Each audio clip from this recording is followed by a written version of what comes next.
ప్రజలందరి సంపూర్ణ ఆరోగ్యమే తమ కూటమి ప్రభుత్వ ధ్యేయమని రాజమహేంద్రవరం సిటీ ఎమ్మెల్యే ఆదిరెడ్డి శ్రీనివాస్ పేర్కొన్నారు.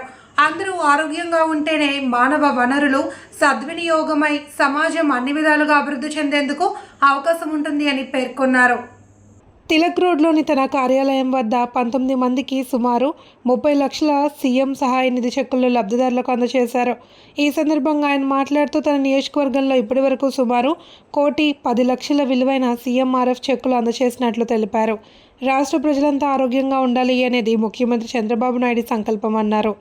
అందుకే ఎన్టీఆర్ వైద్య సేవల ద్వారా పేదలకు ఉచిత వైద్యం అందిస్తున్నామన్నారు. ఎన్టీఆర్ వైద్య సేవలు వర్తించని పేదలకు సీఎం సహాయ నిధి నుంచి ఆర్థిక సాయం అందజేస్తున్నామని చెప్పారు. గత 5 ఏళ్ల వైసీపీ పాలనలో రాజమండ్రిలో సీఎం సహాయ నిధి నుంచి ఒక్క చెక్కు కూడా ఇవ్వలేదని విమర్శించారు. ఇంకా మరో 85 లక్షల విలువైన 40 ఫైళ్లు పెండింగ్లో ఉన్నాయన్నారు.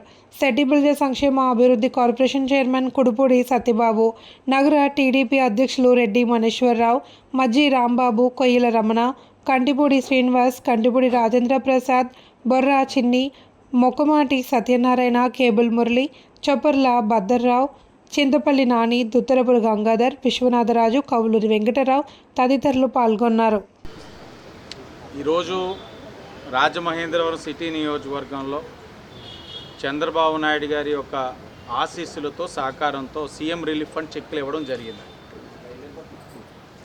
ఈరోజు ఇచ్చిన చెక్కులతో కలిపి ఇప్పటికీ 1,10,00,000 ఈ రోజున ఈ నియోజకవర్గానికి చంద్రబాబు నాయుడు గారు సహకారం అందిస్తూ ఉన్నారు. ముందుగా ఆయనకి అభినందనలు తెలియజేస్తూ ఉన్నారు. అలాగే ఈ రోజున చెక్కులు ఇస్తున్నప్పుడు వాళ్ళ కళ్ళల్లో ఆనందం కానీ ఇవన్నీ చూడడం చాలా సంతృప్తిగా ఉంది. ఇంత సంతృప్తి నాకు పొందడానికి కానీ, నాతో పాటు మా ఎన్డీఏ కూటమి నాయకులు పొందడానికి కానీ కారకులైన ఈ కూటమి ముఖ్యమంత్రి చంద్రబాబు నాయుడు గారు, ఉప ముఖ్యమంత్రి పవన్ కళ్యాణ్ గారికి మనస్ఫూర్తిగా అభినందనలు తెలియజేస్తూ ఉన్నాం.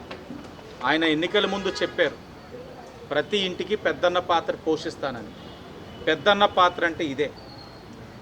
వైద్యపరంగా ఇబ్బందుల్లో ఉన్న వారికి ఈ విధంగా ముఖ్యమంత్రి సహాయ నిధి ద్వారా ఇలాగ ఆదుకోవడమే పెద్దన్న పాత్ర. నేను ఒక్కటే అడుగుతా ఉన్నాను వైఎస్ఆర్సీపీ వాళ్ళు, విమర్శ కాదు, ఆత్మ పరిశీలన చేసుకోవాలి. వైసీపీ వాళ్ళు గత 5 సంవత్సరాలు మీరు సీఎం సహాయ నిధి నుంచి ఏ ఒక్క చెక్కైనా రాజమండ్రి సిటీలో కానీ రాష్ట్రంలో కానీ ఎక్కడైనా ఇచ్చారా? ఎందుకు ఇవ్వలేకపోయారు? ఇది ఇవ్వాలి అని అంటే మనసు ఉండాలి, ఒక మంచి ఆలోచన ఉండాలి. ఈరోజు చంద్రబాబు నాయుడు గారికి ఆ మనసు ఉంది, ఆ ఆలోచన ఉంది కాబట్టే ముఖ్యమంత్రి సహాయ నిధి నుంచి ఎంతమందిని ఆదుకుంటా ఉన్నారు.